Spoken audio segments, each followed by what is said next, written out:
Dory 1, this is Fireteam Delta. Dad's coming home. Welcome to the Military Veteran Dad Podcast, where it is our mission to bring every dad home. I am your host, Ben Killoy. I'm a United States Marine veteran, husband, and a father. We will bring authentic conversations to inspire action in your life so we can close the gap between the dad you are today and the dad you want to be tomorrow. This is the Military Veteran Dad Podcast. Welcome back to episode 47 of the Military Veteran Dad.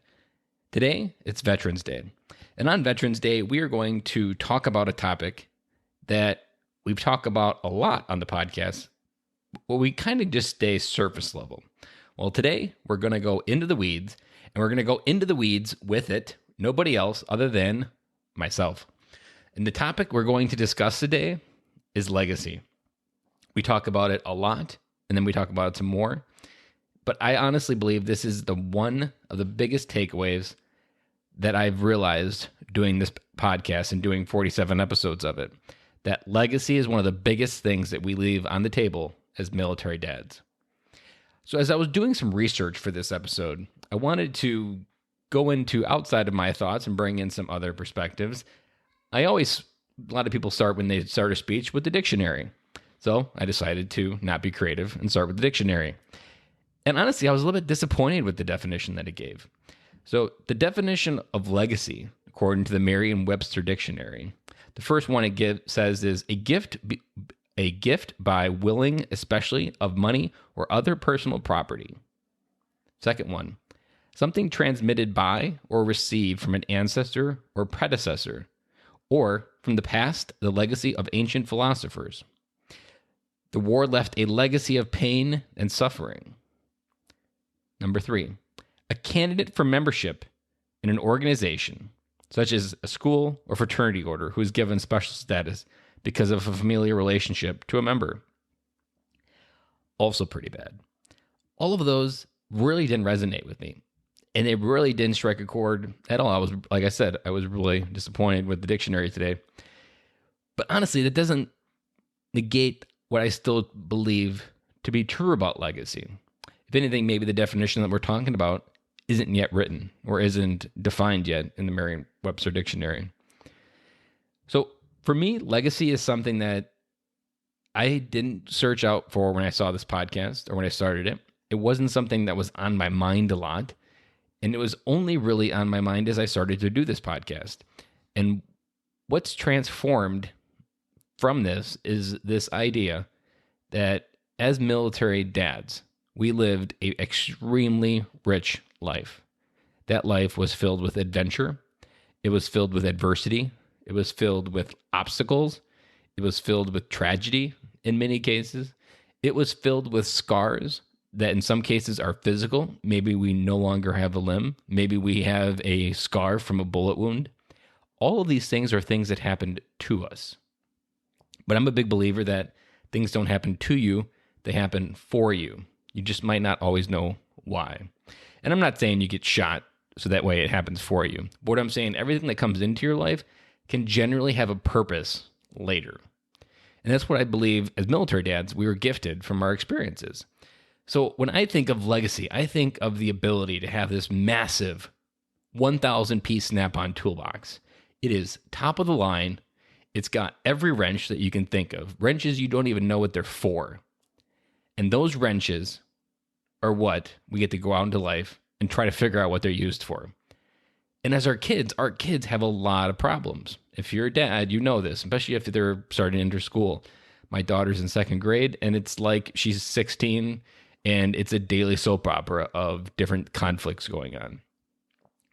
I have tools in my toolbox from the military that help her get through what she's going through.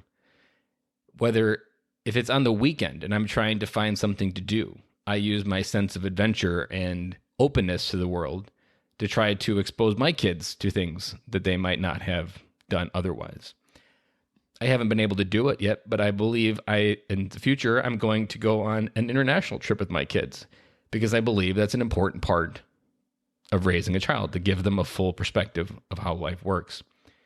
Even something I'm looking forward to is taking my daughter to Washington, D.C. She loves history, and I think that one-on-one trip with me and her would really allow us to connect, and also to her to see the world in a way that a lot of kids growing up don't.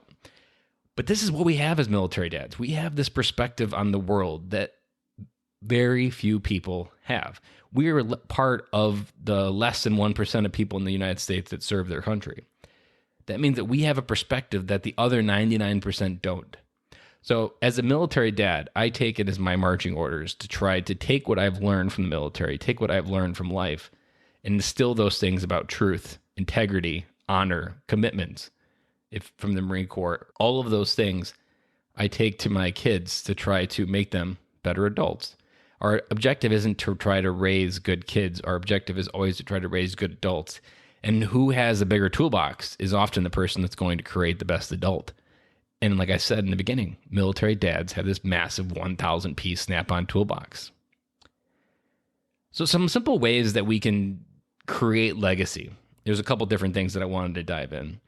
One is making sure you live your legacy. Think about how many times you go on autopilot. I was on autopilot for over 10 years before I even started to become any self-aware of any of the things that were going on in my life. We have to live our legacy. If we want to teach our kids about our life and have them learn what we did, well, we need to be continually setting an example for them to follow. If we want our legacy to be kindness, if we want our kids to go out in the world and create a kindness wave that is so strong the world can't help but ride the wave with it, we have to lead by that kindness as well. And it goes into the next one is live like you mean it. When we live like we mean it, what we're saying is we're living a life of integrity. And the simplest way that I've broken down integrity is when our words align with our actions. Because oftentimes when I feel the worst, it's on those days that what I said I was going to do, I did not do that. And there's a crazy thing that's happening as I watch my kids grow up. They are watching every step I take. Everything I do, everything I don't do, they are constantly doing it or watching it. How many times, I'm sure it's happened because it's happened to me, where your kids will turn around something to you and you're like, well, you didn't do that. How many times does that happen? Well, that's because we weren't living like we mean it, to make our choices, to make our legacy, to have it defined, to know where we're going. Another good way to kind of wrap this in is loving your spouse and our children with commitment and enthusiasm is a legacy like no other. Think about that. Loving our spouse and our children with commitment and enthusiasm is a legacy like no other. That's truly what legacy is when you create something that is so powerful with your family that the energy created from that can't help but disrupt the energies around it. Another one that I've always liked is, so legacy also has to do with your past, where you've come from. However you've come up, maybe you've come up in a broken home, maybe you were one of the misfits that joined the military where you didn't have a place, so you found a place in the military. Whatever those stories are, maybe you're on the other side of that pain that you've walked through. Those are stories that maybe are hard to tell, but when we share our life with our kids, what we walked through, what made us happy, what made us sad, those stories help shape our kids' view of us, what we created. And there's something that I often like to say, that a veteran is only forgotten when people stop repeating their name. So if we're always telling our kids stories about maybe our adventures, or maybe it's about just one of the amazing things that we got to do, or places we got to go, and maybe it's slightly made up and exaggerated, but to a kid, that story will be so powerful because they'll love repeating it. And as long as they repeat it and remember it, you'll never be forgotten. So always continue to share those stories of your life with your kids, because there's a lot of what I find that when you share a story with your kids from your life, especially if it relates to a problem they're facing. So if maybe it's bullying, maybe it's friendship on the playground. When you share a struggle that you had, that's not a moment of weakness as a dad. That's a moment of strength, because you're showing vulnerability and being humble. And think about the legacy that will leave on your son or daughter when they think about sharing something vulnerable. What will the person that hears whatever it is that they're about ready to say feel? Because you went first, Dave, 10 years prior. These are the things that create a strong legacy. Think about where you want to go. For me, I've been on a long road to get to where I am with this Military Veteran Dad podcast. But it all began because I started following my curiosity. So make sure that you're grounded in some basic idea or path that you're trying to follow. And another one that we want to talk about, and this is probably the best momentum that you can do for legacy, is create the gift of time. Time is one of those things that's so precious, and we do a lot of things unconsciously that trade time for money, trade time for material objects. But at the end of the day, time invested in your kids and your family is the number one thing that will help move it forward faster. When we started the podcast, there was something I talked about a lot. I don't talk about it as much anymore, but it was this idea that kids spell love T-I-M-E. And again, I'll say that again. Kids spell love T-I-M-E. And if you're hearing that for the first time, maybe you're a new listener. What that essentially means is how will your kids feel? How will they determine if they truly love you? If you were to ask them right now, do you love daddy? Or do you think daddy loves you? Their relationship when they're answering that question is the connection to the time that you've spent with them. That's it. Not the things that you bought, not the money you've given them, not the time on their PlayStation. It comes down to how much personal time have you invested in their life. Something else that's really helped create this idea of legacy, especially for me as I serve the military dads out there, is living your life in service of others. That a lot of times when we get lost as veterans is when we forget what it felt like working for a team, when we forget what it was like to be part of a community, when we forget what it was like to be part of a tribe. These are all things that make us feel very lonely.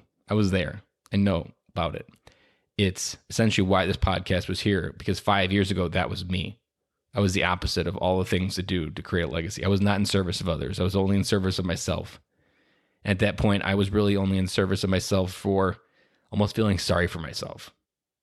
But in the end, as I've moved forward with this podcast, the more people I serve, the better I feel. The more people I serve, the greater impact I have. The more people that I serve, my kids see that example. And then they will go out into the world and serve others as well.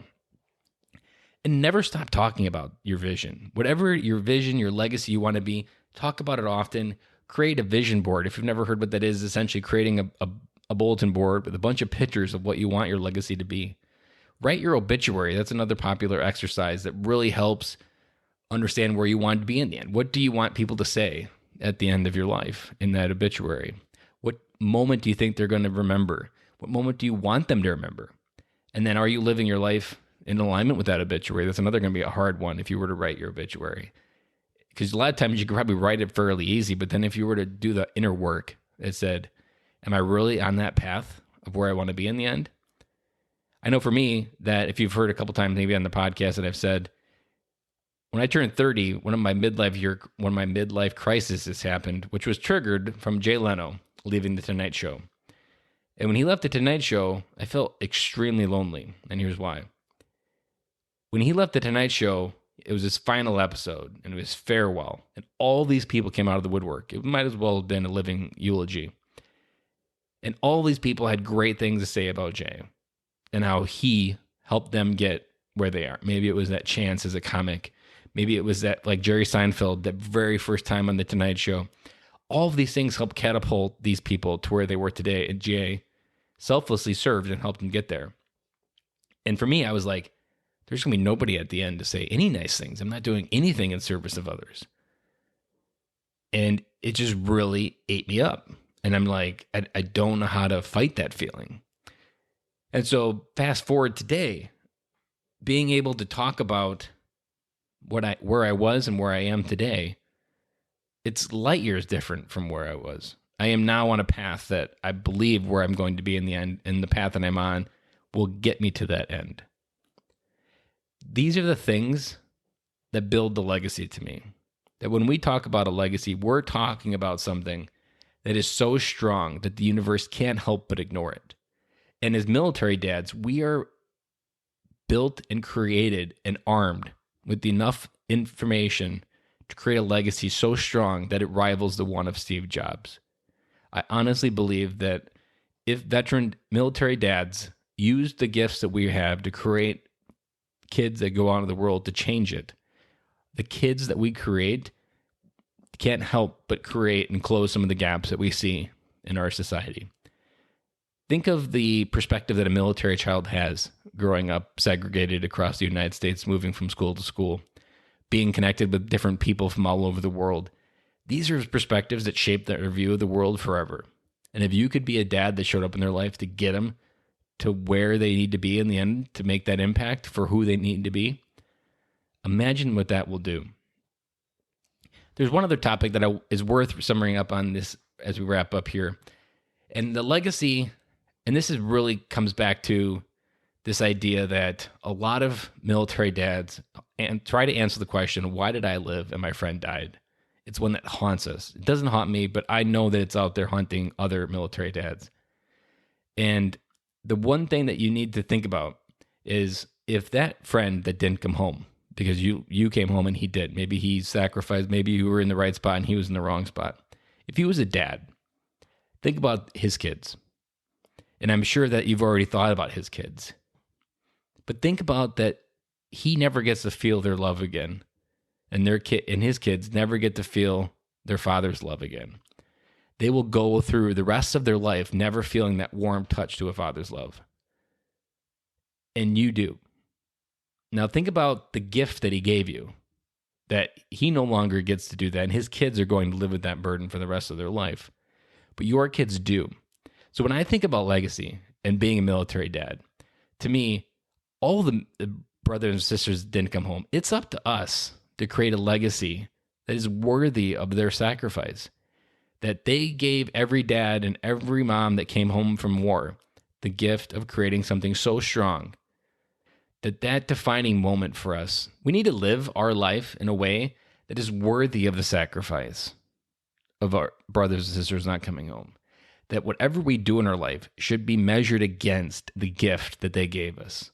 And to make sure that we show up as the best dad, because there is a kid out there that never gets to call dad again. And you do. So take this as a reminder that as our brothers and sisters gave their life in the war, and whether you believe the war, anything about it, doesn't matter. They did it. It's happened. That we need to define our life and measure it against that sacrifice that they gave us, that purpose that we all get to come back to, which is our family. We get to hear the words dad from our kids. And think about those words coming into your heart daily, and think about who doesn't get to feel them anymore. And just refine and remember that being a dad is one of the biggest gifts that we get in this world. And we only get it once. We only get it once in our life. And it's going to come and go before you even realize it. And every adult that looks back always says, pay attention. It goes so by so fast. But how many times do we really never sit in that advice? Well, I'm here to remind you, it goes by fast. It's one of the reasons why I have this podcast, because I want to be a dad more than anything right now, because I realize these are the years everybody wants back. Being my kids 7, 5, and 3, this is the golden age of parenting. It's crazy. It's chaos. But these are the years that I'm going to want back when I'm 55, looking back. I will reflect back and measure the choices that I make right now, these years. Were they the right ones, and did I invest that time right?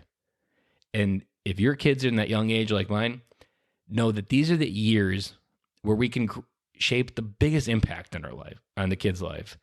That I've read a statistic that by the age of 6 or 7, like 60% of a child's personality is already determined.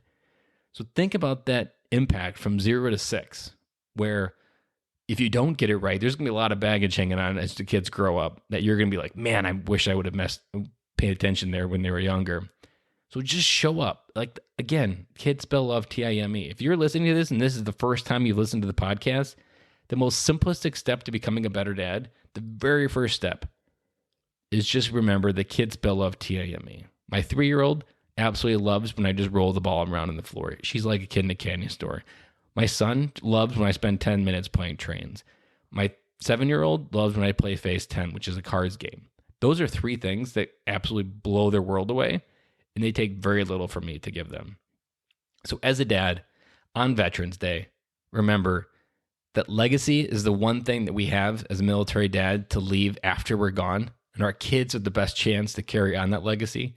And as a military dad, there has never been a person on this earth more capable and armed to create the best freaking adults that this world has ever seen. And so with that, I want to sign off on this note that you are a dad. You get to hear the words dad. Know that that's a gift, and it comes from people that don't always get to say it anymore, and that we need to live a life worthy of that sacrifice. And I say it a lot in the podcast, but dads, it's time to come home and let this Veterans Day be a reminder and a pivot where you decided to take that step and come home. That's a wrap. And thank you for listening to today's show, and I really hope you enjoyed it. The lifeblood of any new podcast are the reviews. If you haven't reviewed the podcast yet on iTunes, I would really appreciate it, and you will help us get the message out to even more military veteran dads. As John Maxwell says, if there is hope in the future, there is power in the present. Dads, it's time to come home.